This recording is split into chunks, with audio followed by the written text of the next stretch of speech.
Now that we've identified the top suppliers that we want to work with and we've crafted our opening message and we're now sure that we want to place this order, what we also want to achieve is to get a low minimum order quantity on the first order. Even if we plan on placing really large volumes very soon, or if we've already achieved scale in our business, it's still very, very important for the first order to place a trial order first. And that's not just to, get a low minimum order quantity. We also want to trial, okay, do they ship on time? Is the quality okay?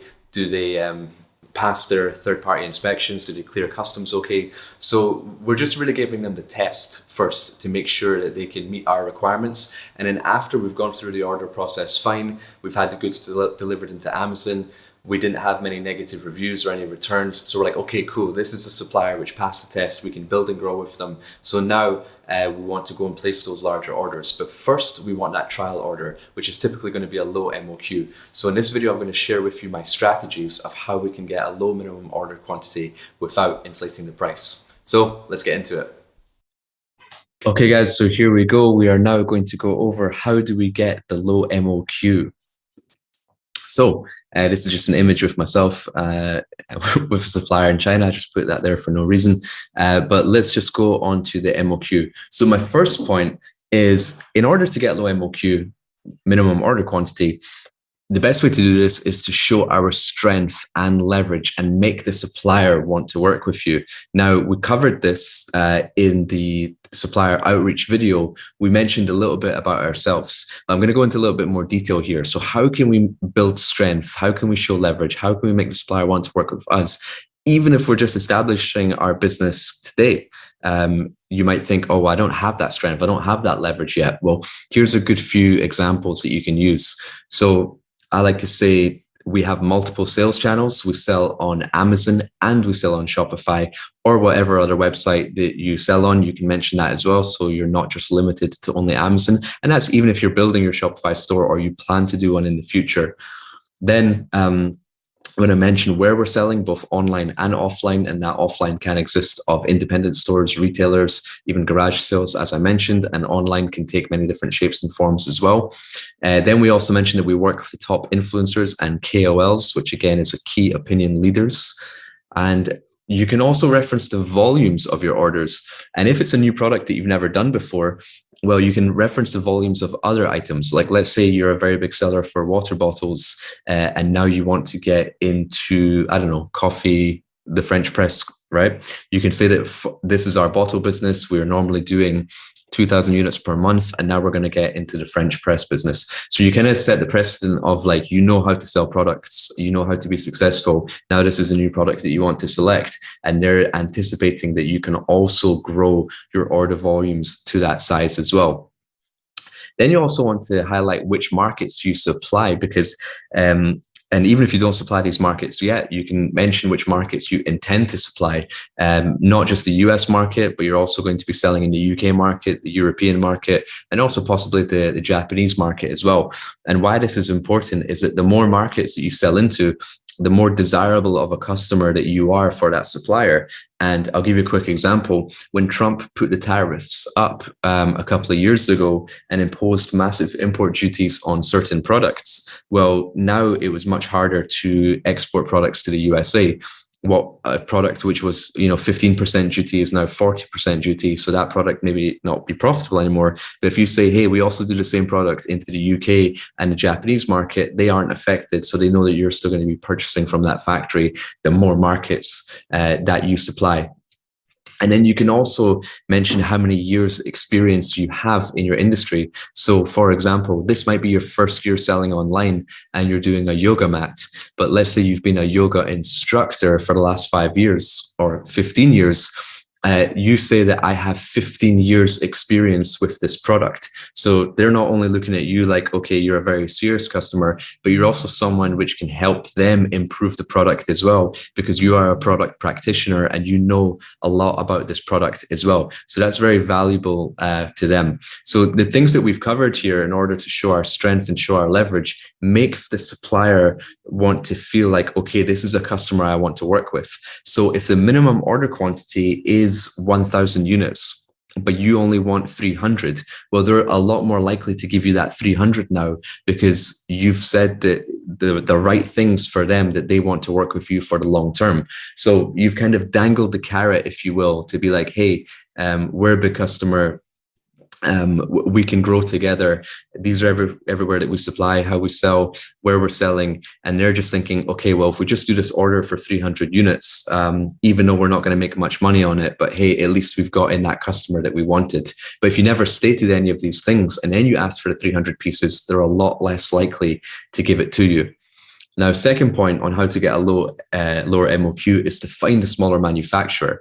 And if you go on Alibaba.com and kind of the process that we went through before, on the left side of the screen, right at the bottom, you'll see this image here, which is a number of employees. And you can sort of click on if you want the factory with 5 to 10 employees or 11 to 50 employees. And generally, when you want a lower MOQ, this is a time where you click on the factories which have less people and less workers in it. Because if they're a small factory with only 10 employees, they're a lot more likely to do that smaller order quantity for you, because they're also a small manufacturer and they want to grow and they want to build with you. But if you find a factory which has got 2,000 employees, they have certain systems in place and certain procedures that it's not even in their capability to manufacture just 300 units, because it takes so long to train the production line of how to make something. And by the time they make 300 units, it's done in a few hours, that it didn't make sense for the workers to go through that training just to work for half a day. So, you know what I mean? You can get the lower MOQ from generally the smaller manufacturers. Here's a couple more images. Number 3 is visit China, show images of previous trips, or state the intention of visiting. Now, as I mentioned before, the suppliers take the customers who visit China a lot more seriously. So if you have visited China before and you're contacting your suppliers now through Alibaba, you can show images of, oh, hey, here's when I was in China in 2018. Here's me in 2015. Here's me when I was at this train station or whatever it may be. But if you show that you've been there, then they take you more seriously as a customer. Now, if you've never been to China before, that's okay. And travel has obviously been restricted for some time. So you can also state the intention of visiting. Hey, when China opens back up, I'm going to be on the first plane there. Or when the Canton Fair becomes available again, I'm going to be there. And I look forward to visiting you and your factory. And then now that's them taking you more seriously. And the more serious that they take you, the more they want to work with you. The more they want to work with you, the lower MOQ that they're going to give you. And then here's a really important point. Number 4, I always like to say that the first order is a trial order, right? And this is super, super important. And this is not only just a tactic to get a low MOQ, it's actually just very important in business in general. Even if you wanted to order 5,000 pieces, if it's your first time working with that supplier, it should be a trial order. Or if it's your first time doing this new product with an existing supplier, it should be a trial order. And the trial order is there in place to make sure that not only that the quality is fine, but also does the supplier ship on time? Do they pass a third-party inspection? Does the goods get cleared through customs okay? If I have any returns, does the supplier take responsibility for it? And these are the little tests that you have to give the supplier, that once they pass all these tests and you've done your order for 300 pieces or 500 pieces, but now you can go back and give the big order for like 2,000 pieces because they've passed all those tests. So whether you want a low minimum order quantity or not, it's very, very important to mention that you want the trial order. But if you didn't want a trial order and you just want a low MOQ, saying that you want a trial order is a very good way to disguise that you want a low MOQ, because, hey, I was willing to place an order for 2,000 pieces, but I have to do a trial order first. And they understand that, and therefore they will give you that lower minimum order quantity. Next, I would also like to ask the suppliers, what materials are you holding in stock? Because you can see in the image on the top right, I'm going through some different materials, and I was choosing different materials here for a backpack that I was developing. And just bear in mind that factories hold so much material in stock because they know they have regular production for many different brands, that they know that every year they order 20,000 units. So they might hold materials for 100,000 units in stock because they bulk purchased it, and they know over time that material is going to get used. The same way that customers might also cancel orders. One customer might place an order for 10,000 pieces, but whatever happened, they went out of business or they chose to go with a different product and they canceled the order after they placed the deposit. Well, when the manufacturer received that deposit, then they went and ordered all the materials. So they're now holding those materials in stock and they have to get rid of them at a cut price. So if you ever want a low minimum order quantity, I would also ask the suppliers, hey, which materials are you holding in stock? And normally the minimum order quantity is there because they have to go and buy the minimum fabric. And the minimum fabric is on a fabric roll, it's 1.5 meters wide and 1,000 yards long. And they calculate with that 1.5 meter roll how many pieces of your product that they can manufacture. And that is your MOQ. Now, if you're using material which they already hold in stock, then they don't have to go and buy any material. So your minimum order quantity can be as small as you want, whether it's 30 pieces, 80 pieces, 150 pieces, as long as you're using materials that they hold in stock. So you can always ask them, okay, I know you can't do the MOQ, but what stock materials can I use? And then that's a good way to lower your initial order quantity. And a good one is that it's always so important to ask the supplier to explain the minimum order quantity. Why is it that, like, if they say the MOQ is 1,500 pieces, rather than saying, oh, sorry, that's too much for me, just say, okay, that's interesting. Can you let me know why it's 1,500 pieces? And then they get granular and they give you the reason why. And then through that, you can actually solve the issue for them. For example, they might say, oh yeah, well, the packaging that you want, the packaging box manufacturer gives us a minimum of 1,500 pieces. The product itself is only 500 pieces, but the packaging is 1,500. So we're obviously not going to sell that packaging to anyone else. So that's why your MOQ is 1,500 pieces. I would say, oh, really? Well, that's interesting because I actually only want 500 pieces. I understand your minimum order quantity for the packaging is 1,500 pieces. And if you want, I'll pay for the 1,500 pieces of the packaging. Keep that in your warehouse, ship out the 500 pieces that I need, and then you hold that 1,000 pieces of extra packaging in your warehouse, which I've already paid for. And then when you go back to reorder that item, you've already paid for the packaging and it's already sitting there. So it's already there for you, good to go. But you've solved your issue of the minimum order quantity just because you asked them to explain why the MOQ is like that. So you can get a lot of insight and you can get a lot of information from your manufacturer just by simply asking why. And step 7, my final step, is really consider how much customization you require on the product. For example, if you want this custom Scottish tartan material, they know that they can't use that material for anyone else because that's highly customized and that's only for you. So they're going to give you the actual fabric minimums, as I mentioned before. But if you say, right, we just want this blue fabric, we're not too fussed about what type of blue it is, just what blue can you offer us? They're thinking, well, okay, even if we get left over with, if the minimum order quantity for the fabric is 1,000 units and they only order 500, okay, we're going to get left with 500 products worth of blue fabric. But hey, blue is quite a popular color, so we can probably sell that to someone else and we can use it on other products. So okay, we'll do the 500 pieces on the blue. So that way you've managed to reduce the minimum order quantity because you didn't ask for something too customized. As you get bigger and as your orders start to grow and as you start to order more than the minimum order quantity, that's when you should start to get customized to exactly what you want. But as you're growing and as you're building and as you're scaling, you might want to consider just having a less customized product in order to get a lower minimum order quantity. So those are the top 7 tips on how to get a low minimum order quantity. And I look forward to seeing you in the next lesson. So finally, we have our favorite supplier, we've crafted our opening message, we've got the low MOQ that we require. And now what we really want to establish is, are we getting the best price for this product? So how do we find out what is the best price?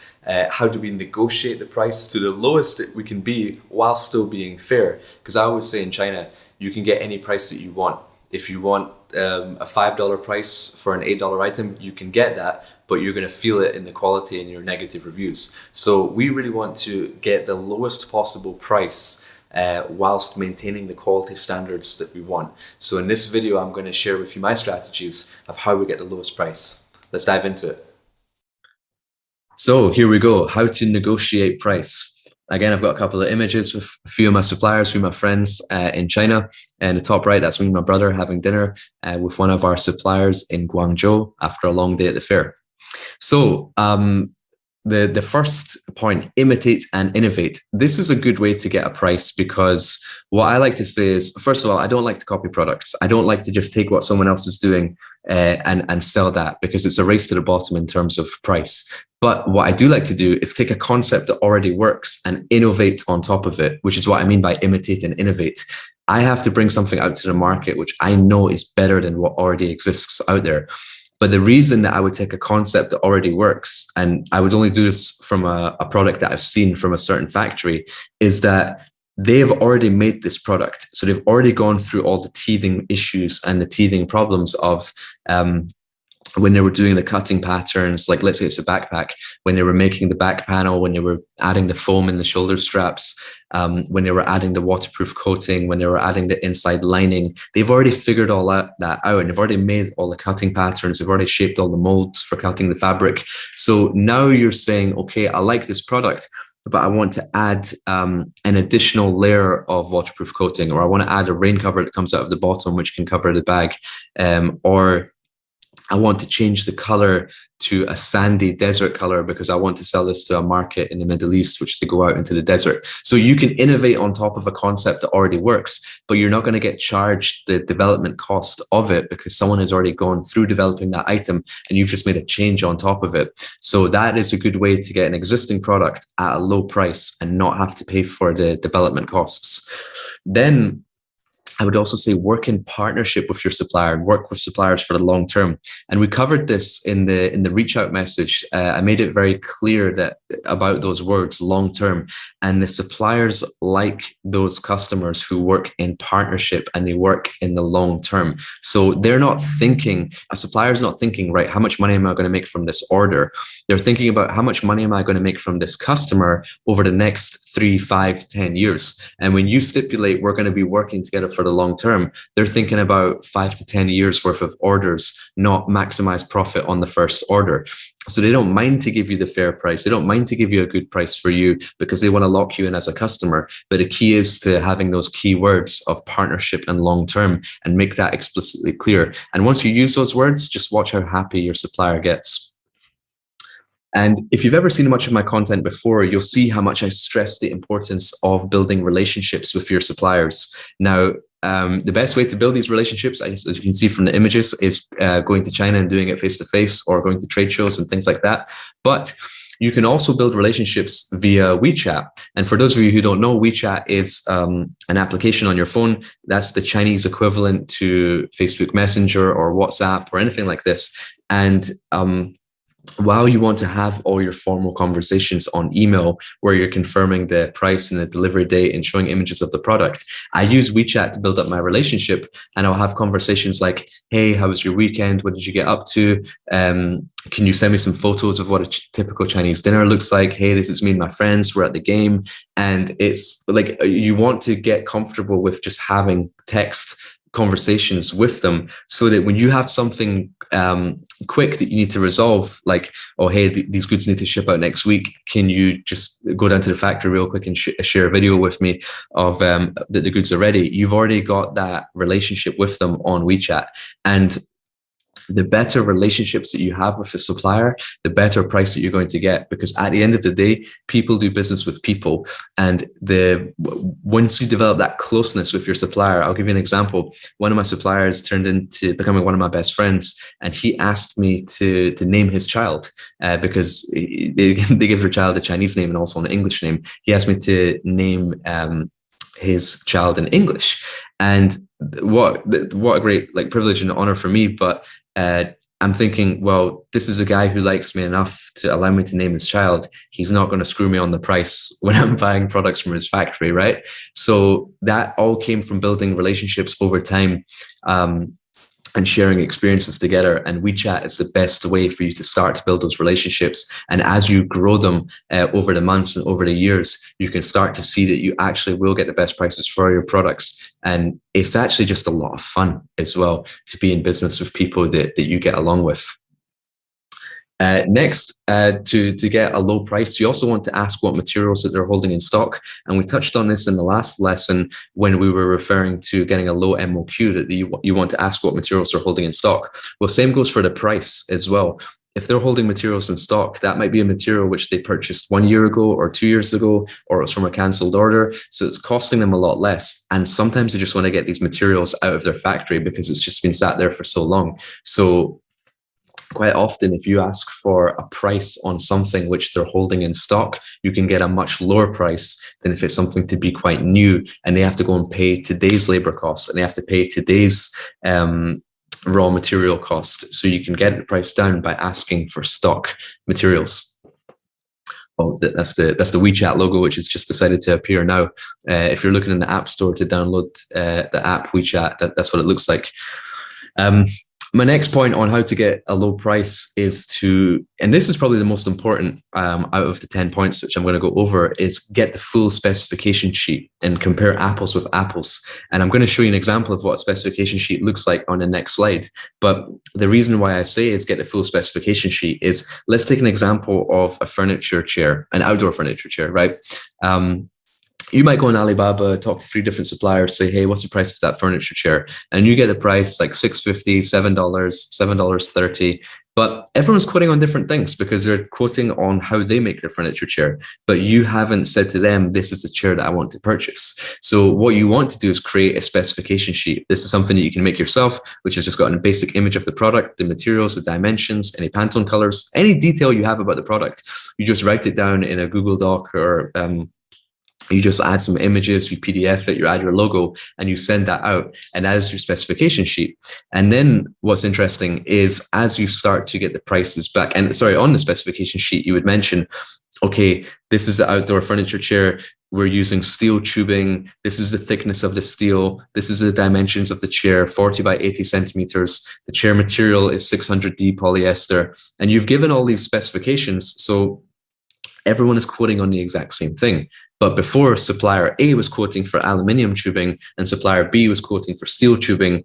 Supplier C was quoting for nylon fabric, but supplier B was quoting for polyester fabric. So even though the products look the same on an image, they're actually completely different specifications. So it's so important to have a specification sheet. And you don't necessarily have to make the specification sheet yourself. You could also take a product you like from online, from Alibaba, ask them, can I get the specification sheet of that product? And then you take it and you just delete their company information. You add your logo on top, you change a couple words, you PDF it, and then you send out that document to the top 5 suppliers that you identified. And then you say, can I get the full price for this particular specification? And what happens is that you start to get the pricing back now. You get $6.90, $7, $7.05, $6.85. And then you're like, okay, cool. The ballpark sum for this product is around $7. And I know that because I've identified the top manufacturers. I've given them all the same information and they all quoted around $7. That way, if someone gives you a price for $4, you know that's an outlier because that's someone who's giving you a price which is too good to be true, and they're going to take shortcuts in the quality, and you're going to feel that later on in negative reviews and returns.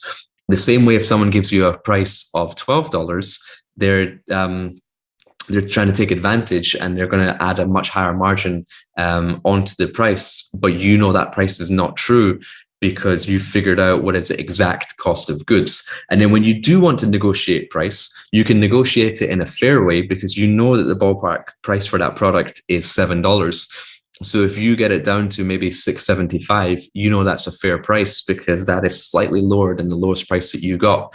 So that's a price that you know the supplier will be comfortable coming down to, and you also know it's a fair price for them as well. So on this slide, this is just a typical backpack, something that I had made before. And this went into a little bit more detail. I wanted to show a sketch of all 4 sides. I wanted to show what the product looked like on each side, what the back panel looked like, where the handle goes, what webbing loops I have on the shoulder strap, the front and back pockets, top and bottom. And this is just the design of it. And the other tabs on the top are for bill of materials, the fabrics, what's the capacity, any Pantone colors, any particular comments that I've got from the first sample that they sent. And this is maybe quite technical, right? You don't have to be as technical as this. You can also ask your factory to get their quote sheet. And this is what a quote sheet looks like. This is just a sample of the item number, a picture of the item, and then, apologies, the wording is a little bit blurry here, but it's got some of the specifications, the dimensions, the materials, the testing it has, how the logo is printed on, how it's packaged, how many units come in a carton, what the quantity is. And then you know that, okay, if I use the specification and I send that to other suppliers, well, now I know everyone's quoting for the same thing and you're getting the right price. So this is the most important takeaway, I think, from this lesson, is that really get the specification sheet, really understand how much is the cost of the product that you're looking for, compare all your quotes, and then you're in a position to negotiate from there. So here's another image of me in a factory making an item, and that's another supplier. I don't know why I'm holding a teddy bear in a tea shop, but I am. But that was a great night anyway. So point number 6 is don't go too hard. And we kind of touched on this before, in that if the fair price for the product is $7, don't try and get $5, because you know that price is too good to be true. And all that's going to happen is you're going to have production issues later on. The key was to find out what is the actual price and then agree on a fair price for you and the manufacturer. Now, another tactic that I like to use is something called upsell quantity. And what I mean by this is that you ask the supplier, what is the MOQ? Let's say, for example, they say it's 1,000 pieces. Well, I'm going to say, okay, cool. Can you give me the price for this product for 1,000 pieces, 5,000 pieces, and 10,000 pieces? And even though my intention was always to order 1,000 pieces, I want to see what is their cost of 5,000 and 10,000, because remember, all these prices are above the MOQ. I've already hit their minimum order quantity. So now when I see what is their price for 5,000 pieces and 10,000 pieces, I know that's the lowest price they're willing to go to. And now I'll use that in my negotiation, and I'll say, let's say, for example, the price for 1,000 pieces is $7 and the price for 10,000 pieces is $6. I'll say to the supplier, hey, I'm only going to be placing $1,000 pieces for this order because it's a trial order. However, I anticipate that this year, if everything goes well with this order, that in several orders time, I'll be placing 10,000 pieces per order. But what I really need from you is to give me the price for 10,000 pieces, but I'm only placing the trial order of 1,000 pieces. And why I ask this is that this is turning into quite a competitive product in my market. And if I can make a cost saving here, if you could be so generous to give me the price for 10,000 pieces, what I can do is I'll pass that price saving on to my customer, and I will enter the market at the lowest possible price. And for that reason, I'll be able to gain more sales more quickly. I'll be able to gain market share. And then as a result, I'll be able to come back with that larger order for 10,000 pieces much quicker, because I've been able to sell more products because I'm able to offer them a lower price. And the supplier may not give you that $6 price, but they might go halfway and give you $6.50. And you know that that was something that they were willing to go to because you saw how low they were willing to take their price based on the different quantity levels. So I call that upsell quantity. That's something I've been doing for quite a while, which I've had quite a lot of success with. So I just wanted to share that with you. You want to ask for the price in 3 different price brackets, and then you want to use that in your negotiation. Another good thing is that you can explain who your customers are and ask for credit. And what I mean by this is that the suppliers don't necessarily know where you're selling, right? So if you're selling on Amazon, sometimes Amazon pays you every 2 weeks, or they pay you at the end of the month. Or if you supply a retailer, retailers can take up to 60 or 90 days to pay you. And for that reason, sometimes your suppliers don't know that. And you have, let's say you pay your deposit on your stock 2 months before, so you start the production 2 months later, it's ready. So you've paid your deposit, and then you have your production 2 months later. Then you supply to your customer, which is your retailer, and you get paid by your retailer 3 months later. So from when you've paid your initial deposit to when you've been paid by your customer has been 5 months. And suppliers don't know sometimes the burden that causes on our cash flow. So if you say, hey, look, these are my customers, this is who I'm supplying, Amazon pays me at the end of the month, my other retailer customer pays me 3 months later, if you could be so kind as to give me credit on my order, and charge I can pay the invoice 30 days after the goods have been received, or if you can reduce the deposit amount to 10% and 50% when the goods ship, and the remaining 40% 30 days later. They're a lot more open to this after you've explained who you supply. But it's very unlikely that you get this on your first order. You need a couple of orders to go through to show that you're a serious customer and your orders are continuing and your orders are increasing. And then you can start to ask for credit. That could be credit, or it could be a price decrease as well. And next, what I would say is choose your partner wisely. And what I mean by this is that, as I said, you're going to be working with these guys for the long term. You're going to be working for the next, 3, 5, 10 years with these particular suppliers. You're going to be visiting China. You're going to be going out for dinner together. You're going to be emailing every 5 or 6 days. So why not get into business with someone that you actually get along with, right? And then it's going to feel a lot less like work. And then as a result, you're going to build that relationship better. And as a result, you're going to get a better price. So the person that you get along with best is more likely to be a better business partner for you, because you're in this for the long term. And that's all going to transcend into getting offered new products, getting offered more products, getting competitor insights in terms of, hey, this is working great for this customer in Japan, I think you should try it out. And as well as getting a lower price as well. And the other thing I would say is that you have to monitor the exchange rates, and also we all know about the cost of freight, how it's increased so much in 2021 and at the back end of 2020. And you can use this to your advantage. So for example, you can go to a website called xe.com, and you can track the dollar against the RMB, and you can see, okay, if you've historically placed orders with your factory in 2015 and 2018 and 2020, you can say that, okay, hey, in May of 2018, I gave you an order for $50,000. And in November of 2020, I also gave you an order for $50,000. However, I can see that the exchange rate has benefited 10% in your favor. And here's a screenshot of the RMB strengthening 10% against the dollar. Therefore, you've made an extra $5,000 just on the exchange rate alone. And I'm not asking you to just give me 5% so I can make more profit, but I'm asking you to give me a price reduction of something close to that, so I can offer that reduction to my customers, so I can make more sales. More sales for me is more orders for you. Anytime I'm asking for a discount here, I'm always leading it back to, this is going to work out in your favor. And then as we go to the freight, I'm mentioning that the freight prices increased. Let's say the container price was $3,000 and now it's $10,000. The cost of a container has increased $7,000. So what I would say to my supplier is, hey, you can see that the cost of freight has increased $7,000. If I now, with this increase, there's not much margin in this product for me, so I'm considering not to order it anymore. But if I don't place any orders, then I don't make any sales. If I don't make any sales, then you don't get any orders. So in order to keep this line going, what I'd really appreciate is if we could split the freight cost 50-50. So it was $3,000, now it's $10,000. It's gone up $7,000. Let's split that 50-50. So if you can contribute $3,500 to the freight costs, I would greatly appreciate that, and we can continue ordering this product. Now, some suppliers will be very welcoming and will say, yeah, no problem, I agree with you, business has been slow, yeah, here's a $3,500 contribution. And some will say no, and some will also meet you halfway. Well, I can't contribute $3,500, but I can contribute $1,500. And that $1,500 is much better than nothing. So that's a way that maybe you're not getting a deduction off the price of your goods, but you're getting a deduction in your freight and other aspects of your business as well.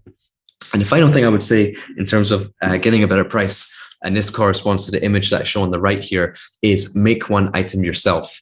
And this is a travel bag that I was working on. And the reason why I show this is that before I ever went into a backpack factory, I just thought of a backpack as one piece, one unit on a shelf in a store. But when I went into the factory, I saw it on a production line, and I saw it in 30 different pieces. I saw the shoulder straps, the foam that goes in the shoulder straps, the webbing, the buckles, the zippers, the pullers, the inside lining, the waterproof coating. And now when I say, like, okay, I've got a $15 product and I need to make it a $12 product, I've got 30 different calculations I can make in my head of how to decrease the cost of this product without jeopardizing the quality. But I know that, and I can go to those calculations because I've been able to make one item myself. Now, I'm not saying for you guys, okay, now I need to go to China and I need to go to my factory and see how products are made. That would be great. But even if you can't do that, you can still take one of your items that you have in your home that you're manufacturing, and you can deconstruct it, if you will. You can unstitch it. You can see what the padding of the shoulder straps looks like on the inside. Well, hey, maybe I don't need it this thick. You can completely deconstruct any other product as well and just get into the details of the product, ask your suppliers question, and figure out where are the biggest cost aspects of this particular product. And you only learn that from making it yourself or deconstructing an item yourself. So I hope you guys learned a little bit there about pricing, and I hope you enjoyed the models which I presented about sourcing. Enjoy, guys. Take care and happy sourcing.